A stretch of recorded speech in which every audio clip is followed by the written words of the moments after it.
Hello, and welcome again to me on the internet. Today I'm going out with a friend for the first time in a while.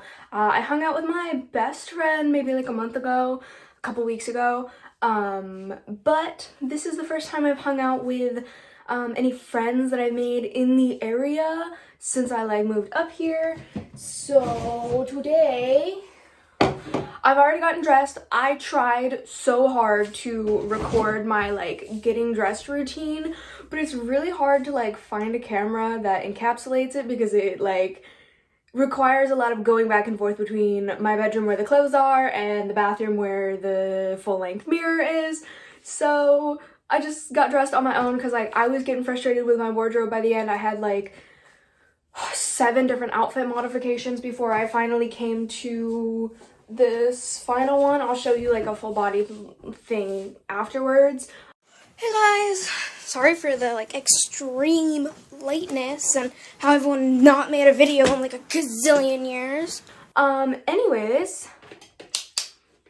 my hair. Time to do my hair. I'm gonna get off of the step stool because I just was up there so you could see me a little bit. My outfit. And now for my hair, I should own a heat protectant, but I don't because this is the second time I think this is the 4th time I've used this in the last 2 years, so I don't have any heat protectant. I just have this and a nearly 3-year-old bottle of hairspray. So, I'm just gonna I don't know, try to get my hair to wingding out. The hairspray's in my way. My apartment is so weirdly shaped. It's so weirdly shaped. The bathroom is, I guess, better than my first apartment, but kind of a major downgrade from living in a house with my best friend, where the bathroom was literally bigger than both bedrooms. So that was a bit of a downgrade, but there were 3 of us living there. I want to say girlies, but I feel like that's offensive to the third party who is not involved anymore anyways. But yeah, there were 3 of us living there, and it was a really big bathroom. It was bigger than it was bigger than the bedrooms. And so it feels it's hard because it's weirdly shaped like my original bathroom. I don't know if you guys remember my original bathroom or layout or whatever, but I feel like this is the exact same, just with different paint, and the shower is oriented differently. Because in my, I don't know. It's really reminiscent of the bathroom in my first apartment. Yeah. But goodness gracious, does it it's rough because my best friend's house, that was fun. That was so much fun. I love living there. I don't think I made any videos while I was living there, mostly because I like to record when nobody's home, and there were 3 of us, 2 of which were employed, which meant there was always somebody home. And then when there weren't people home, usually I just wanted to enjoy the solstice of having the house to myself. So making YouTube videos didn't really come to mind. And it was such a rough part. It was a rough point in my life, don't get me wrong. But the living situation was good, but my life circumstances were very unfortunate. How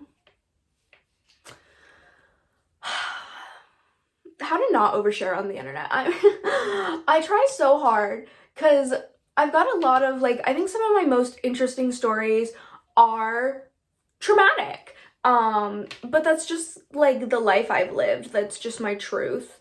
And so I have it's hard finding the line between, okay, what is too much to tell other people on the internet and what is like just the right amount for you to know me and like tell you an interesting story about myself.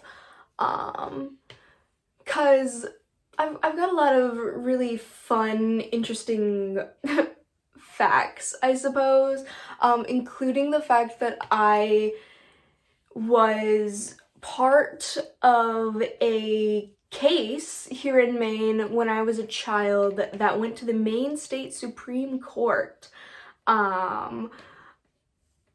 So I feel like it may be beneficial at some point for me to tell my story, but also like, I don't know, they say the internet is forever, and I've been hearing that my whole life, is that the internet is forever, so be careful what you say on the internet.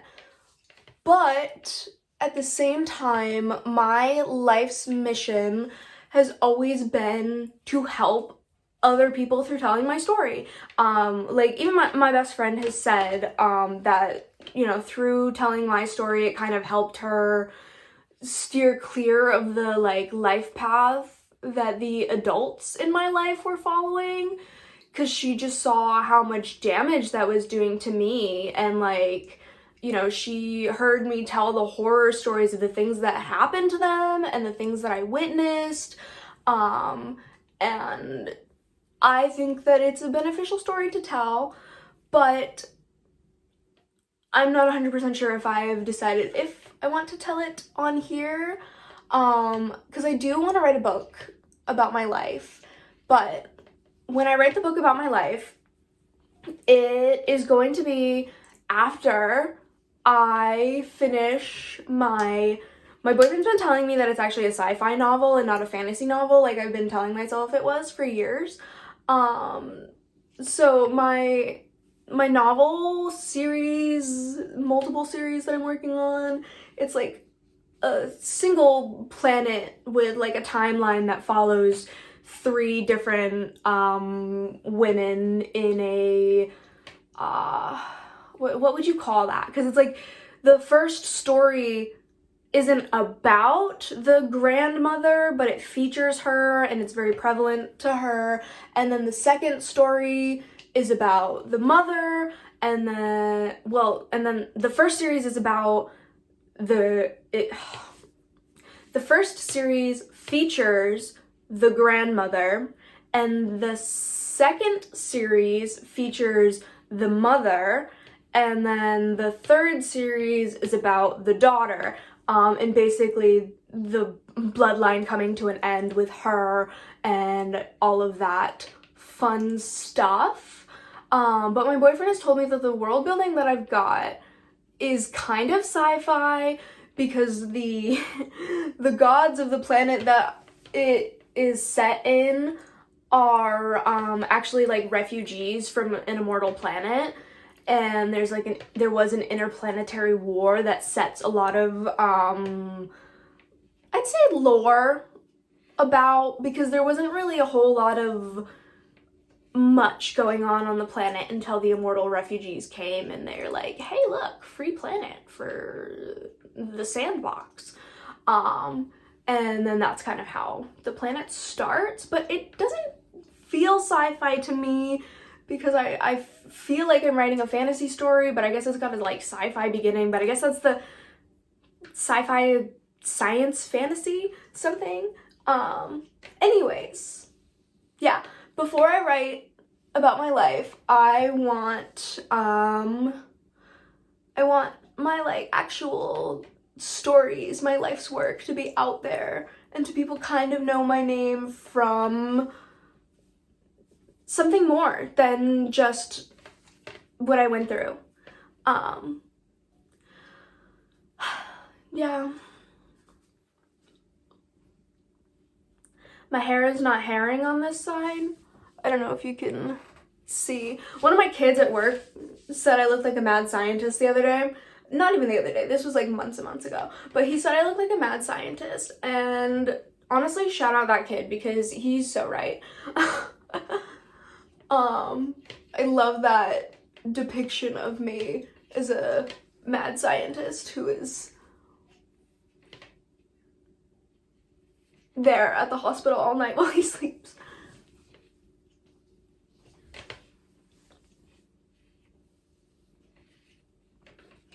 it's so hard to do things on my left side, but like it sucks because the left side of my hair is doing what I want it to, and the right side is not. At what point do we... I think she's good enough. Yeah, I'm gonna call it good enough and full send it.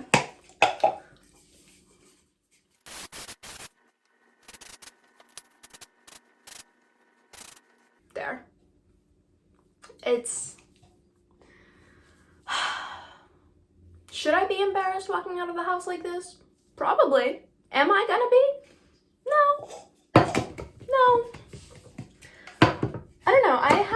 I have fun, and that's my thing. Is it's like, it's not about looking conventionally attractive. It's about feeling fun and cool, and yeah. So I feel fun and cool. My outfit is this. Yeah. So now, a makeup tutorial, I guess. Well, it's not really a tutorial, it's just a do my makeup with me. I don't know why I winked like that. Okay, so the fun part is that I'm actually like kind of completely blind. Like, I can't see any further than that from my face. So watch me, like, my makeup is a lot of, it's good enough. I can't even see what's going on anyways. So yeah, let's see. There's a lot of me like disappearing so I can look closely at what I'm grabbing.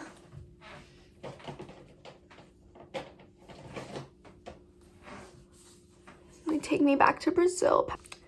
I was hoping that was not... I just got a text from my friend that I was going out with, so sorry for like snapping my neck. But I don't know, I just saw that she sent me a message and I was like, oh god, I hope she's not canceling. She's not. She was just liking my message about what time we should meet up.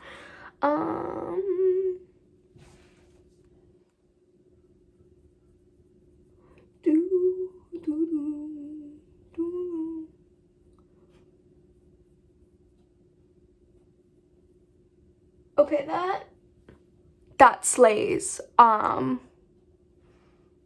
to recreate it.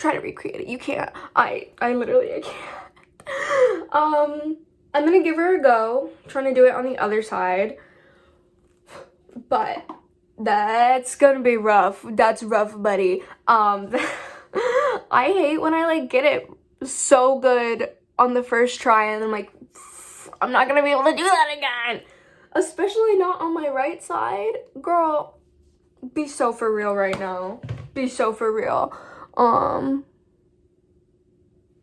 This is rough. This is rough. Blind girls should not do makeup tutorials because you get a lot of shots of me like, sorry if that's way closer to my face than you ever wanted to be. How am I gonna do this? Because normally I go over to the other mirror, but I have like a whole setup right here, and I'm like, how am I trying to, because like I do want my makeup to genuinely look good. Like, I don't want to just perform for the camera, so I'm gonna do a little like bloop, and then I'm gonna go over there and do it myself. Okay, so the result was like particularly mid, and by mid I mean I messed it up, and I've gotta bring in the troops for some fixering. And by troops, I mean makeup remover.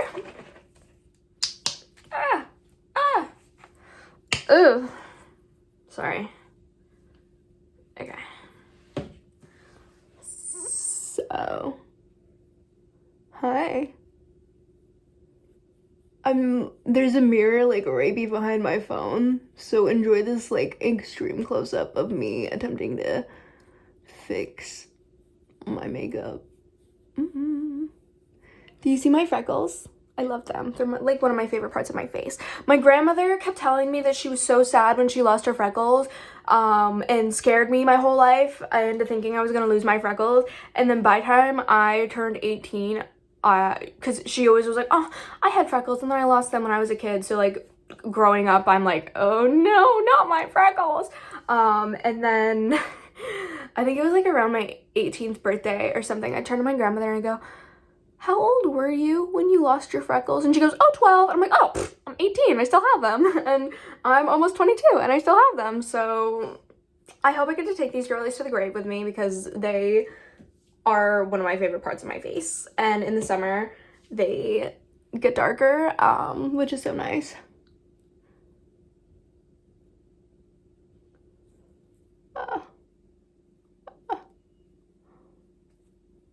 Okay.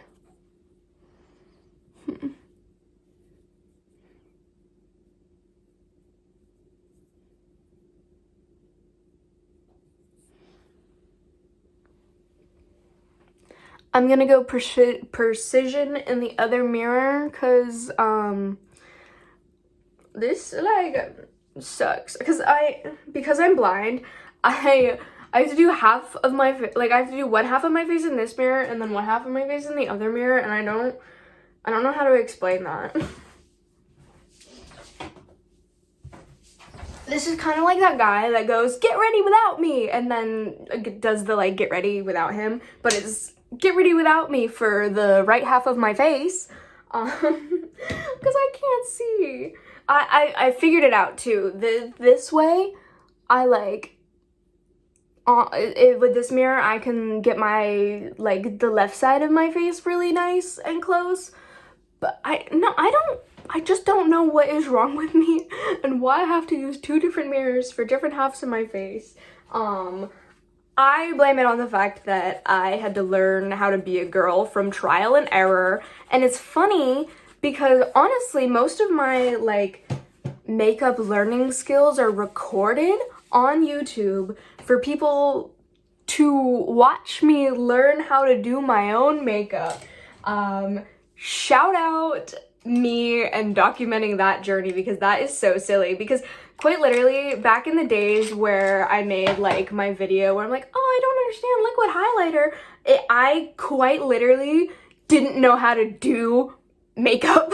Like I was just learning how to do it then, because I had a little bit of the confusion regarding my gender thanks to some trauma.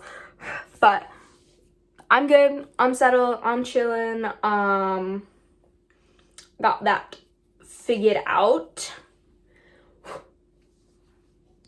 And now I'm a scary alt girl. I went from a weird emo kid to a weird emo girl, a woman, really. Yeah.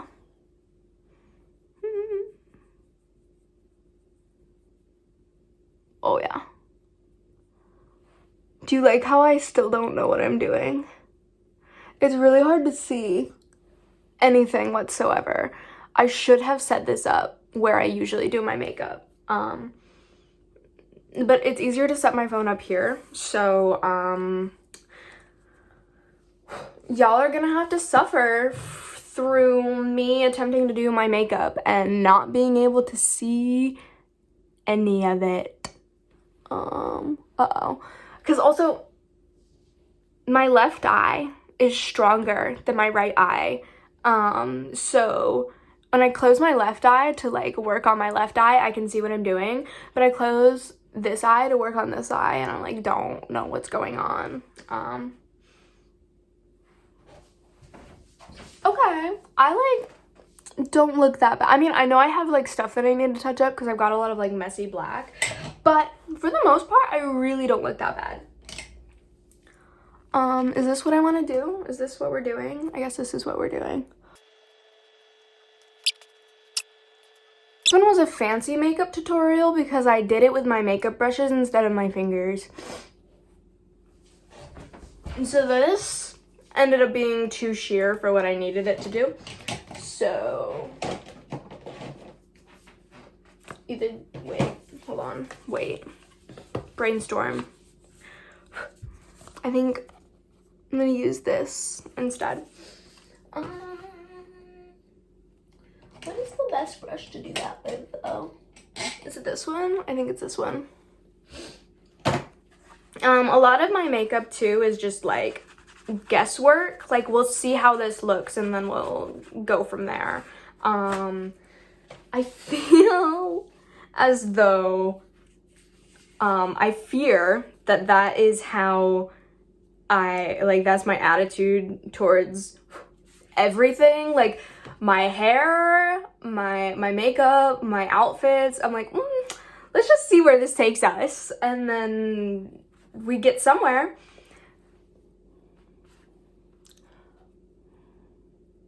Shooba dooba dooba. Oh yeah, that is more of what I wanted. Wow. Okay. Sir. Yes, sir. That is what I wanted. That is what I was looking for. I think. I'm not sure. And then also, another big part of my makeup is, it doesn't really matter because it's all gonna disappear when I put my glasses on anyways. So, I can look as goofy as I want. No one will ever know. No one will ever know. Because it's like my glasses eat makeup.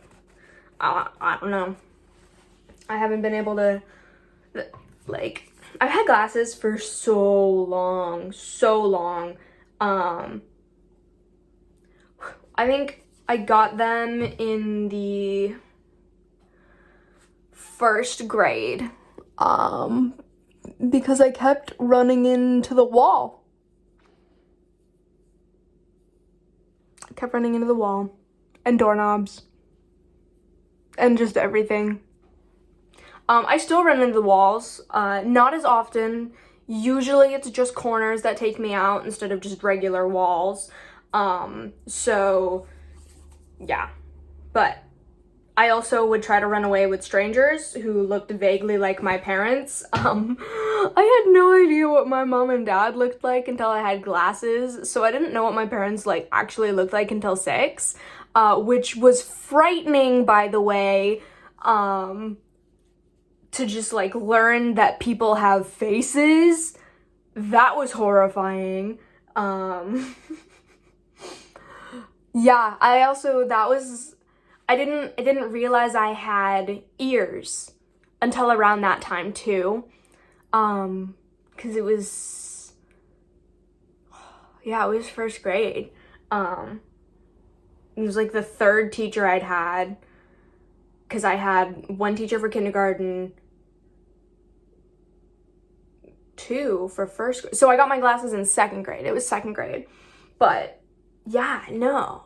So I was 6 because I'm one of those weirdos who has a birthday in July, and because my birthday is in July, I was always younger than everybody else. So like in kindergarten, everybody's turning 6, but I didn't turn 6 until the end after kindergarten was over. So then 1st grade, 7, so I was 8 when I got my glasses. I don't know. I was in special ed math a couple times. I'm not so great when it comes to numbers.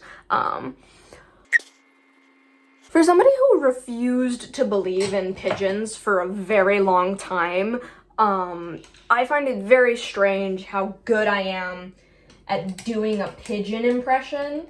Like, I didn't even believe that pigeons existed until I was 15, I think, 16. It was a viewpoint that I stood on very solidly, was that pigeons specifically didn't exist. Like, I subscribed to the idea of birds, but not pigeons.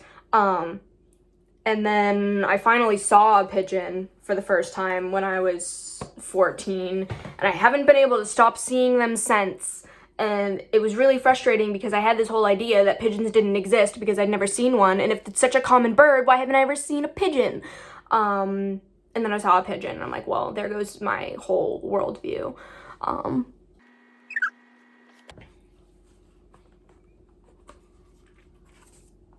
See, my problem is I'm so worried about putting out content that is good that I forget that in real life, people think I'm hilarious.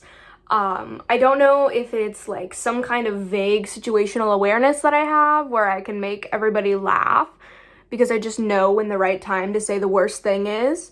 But I'm so worried about like making a video that is actually good and people want to watch. But I forget that in real life, people want to talk to me, and there is no editing, there is no prompting or planning for real life. So it's just all impromptu out in the real world, and I do great out there, so yeah. And clearly I'm doing something right because I have 92 subscribers as of last time I checked, this morning on Friday the 18th. So, yeah. I discovered eyelash curlers, but I'm too scared to use them in this video where I can't genuinely see, because sometimes I hurt myself with them, and that is no bueno. No bueno at all. Oh, I hope you can just hear my stomach growl. I'm going out to lunch. It's like 9 o'clock right now, but I'll consider having a snack. My stomach hurts, so.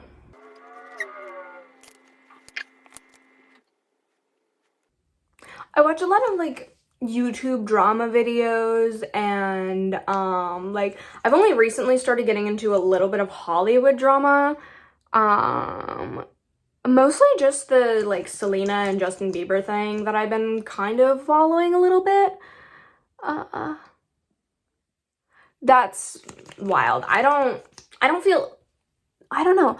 I just am a person who feels like my opinion is not necessary, so I don't even bother to form one. I guess call me a sheeple, because I do be a fence sitter about like everything. I try to stay impartial, and I think it also just like stems from growing up where I didn't really have the time or energy to care about anything other than surviving my day. So now that I have a little bit of stake in the world, I'm like, oh, there are things that I might care about, and I don't, like, I have a very strong opinion about the mental health system in Maine, specifically for children.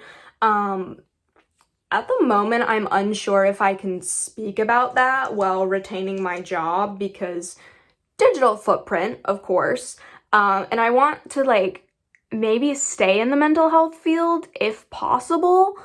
So I'm gonna keep my opinions to myself until I can find a platform where I am certain that I can speak about it. But I have a lot of really strong opinions about like DHS in Maine, the mental health system in Maine, and just kind of like, I don't know, I have a lot of opinions about how I grew up as a child and how no child should live a life like that, and how every time I meet a child who is living a life vaguely similar to my own, I want nothing more than to snatch up that child and keep them safe. And I have a really strong opinion about that because I don't think children should be abused or neglected, and I think there should be better things in place to protect children. It's abhorrent how little it seems society cares about what is going to be our future. You know, we have some wonderful, brilliant minds among us who simply just need a little bit of nurturing. They need to be loved and they need to be cared for, and I put on a ridiculous amount of mascara. I'm so sorry because I'm still going. I like to like keep going until I can't feel any actual lashes anymore. But I genuinely, and I think the mental health system as well just isn't great for our kids, because I see a lot of kids in my facility who just, they keep coming back because we're like, you know, there needs to be more research in general about what to do with children who are experiencing all of these things. And I know that like mental health in general is kind of a newer concept for us as a society, but like our kids, you know, and nobody really thinks, like, as a parent, like, actively, what am I doing? Like, you know, because it's selfishness, you know, to choose to put your children in increasingly terrible situations and then go, oh, what's wrong with my kid? Like, you're not taking care of it properly. You're exposing your child to violence in the home. You're exposing your child to all of these things. And, like, don't get me wrong, my son, we tried. I don't do the greatest job of limiting screen time, and I'm a little bit of a tired parent, but still, I, like, monitor what he watches. You know, he's only, and he understands, you know, like, oh, certain things just aren't good for you to watch, and it's not that hard to be semi-involved in your children's lives and their development and making decisions that actively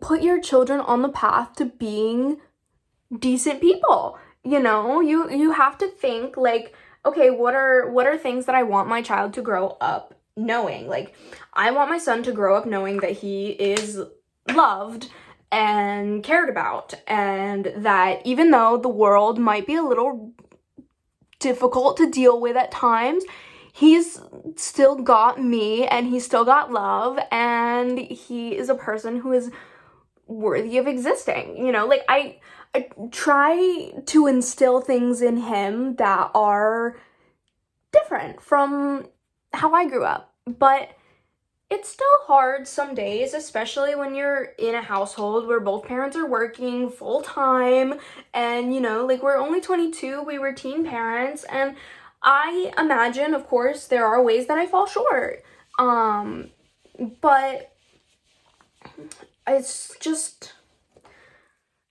there's a difference between, like, typical human falling short, and just straight up genuine bad parenting and exposing your children to violent and dangerous situations and putting your children in harm's way actively. Like, there's a difference between, maybe I was a little too snippy with my toddler this morning, but we'll have a better day when he gets home from school.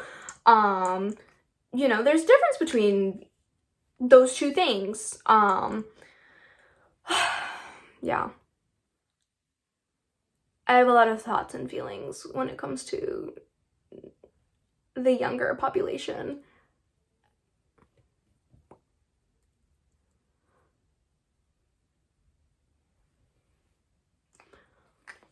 Because, like, as a former child, like, I don't know, even as a kid, I was very much so, like, I don't want anybody else to feel the way that I am feeling right now.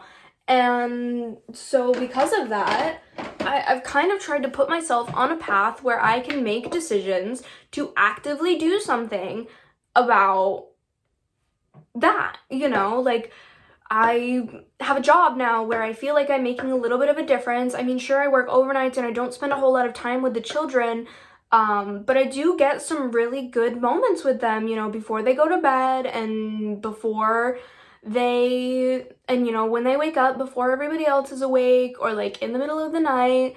And sure, I don't click with every single kid, and sometimes we have kids where I just can't get through to them, but I do have, like, the occasional kid or two where I can sit down and I can have a conversation and I can go, I feel like maybe I made a little bit of a difference in that kid's life, and I hope that they carry what I had to say with them, or I hope they can carry the fact that, you know, I took time out of my day to spend time with them. You know, just anything that I can, where I can, when I can. And, you know, that's what I wanted. And since my case as a child with my parents went to the Maine State Supreme Court, it changed the way they interpret certain things. So I know there are also other people out there whose circumstances are different because of what they learned from me, but I don't think they're learning enough. I don't think they're learning enough, and I don't like, you know, time and time again, I see the same thing over and over. I see children of addicts who are removed from their parents pretend to be okay or like start doing a little bit better, and then it all falls apart again. And they keep sending those kids back to those environments, and they keep continuing, and it's so hard because, you know, at the end of the day, I completely understand not wanting to tear a family apart and how detrimental it could be to take a child from their parents. But as somebody who, like, wanted that, like, that was my biggest dream as a kid, was to be an orphan. I wanted to grow up and not have parents, because of the effect that they had on my life. And I just don't think kids should have to live like that. You know, you're a kid, you should be learning to count, you should be learning to read, you shouldn't be learning how to budget the food stamps for your family for a whole month. You shouldn't be learning that you have to squirrel away all your money just in case somebody finds one stash and takes everything you have. You know, you shouldn't be learning how to take care of babies in the 3rd grade. It's okay to, like, help, but you shouldn't be somebody's sole guardian by 3rd or 4th grade. So, I don't know. I don't know how the video turned into this, but there you go. There's something that I'm strongly opinionated about. There you go, buddy. Because I know one of my friends, I was like, what should I talk about? And they're like, you should talk about more things you're passionate about. I'm like, well, you know, I'm passionate about fish. I'm passionate about my weird allergy. I'm passionate about some kind of reform for DHS and the mental health care system and just how we protect our vulnerable children. I'm passionate about that. I don't know what to do with that. I don't know where to start with that. I don't know, you know, I just know that I experienced something awful as a kid, and I want to do my part to make sure it doesn't happen again to other people. And that's my piece. That's my piece. So thank you for joining me on this, whatever this is. I'll give you a little overview of my outfit because this was supposed to be a get ready with me, and then it just turned into a yap fest. So, we'll see what happens. I'm gonna maybe try to edit a little bit less. I don't know. I'm gonna experiment with things. So, thanks for coming. Here's the fit now. Okay, so, like, this is the fit in general. I'm gonna be wearing, like, combat boots, but this is the fit. And then I'll go get the stuff for the outside, and then you can see what I look like when I'm, like, out with my girlies. The fit with the shoes and the jacket and the bag. So, like, this would be me out and about. Thanks for coming with me again. Yeah. So I just wanted to say, like, really quickly, I mentioned that I thought it would be really cool to get to 100 subscribers by the end of the year, but it looks like that might be a lot closer than I originally thought it was, because I'm at 92 subscribers right now. You guys are awesome, and thank you so much for joining me on my silly little yaps and listening to me talk about whatever, because I really enjoy it. I'm a yapping girly, and I don't socialize as much as I should, and so yeah, thank you for this, because I, like, as a kid, thought it would be really cool to be a YouTuber, and I think it's kind of funny that I'm still working on it. So yeah, I really appreciate it. If you liked listening to me talk, go ahead, subscribe, like, comment. Comment what you want to hear me talk about. Comment, like, if you made it this far.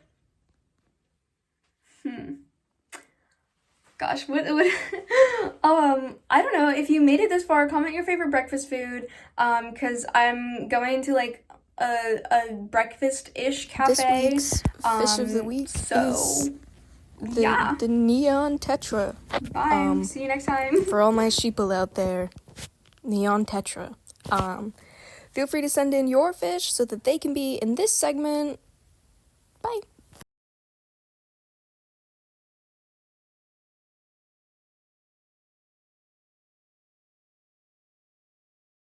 Hold on. Wait. Now go. Wait.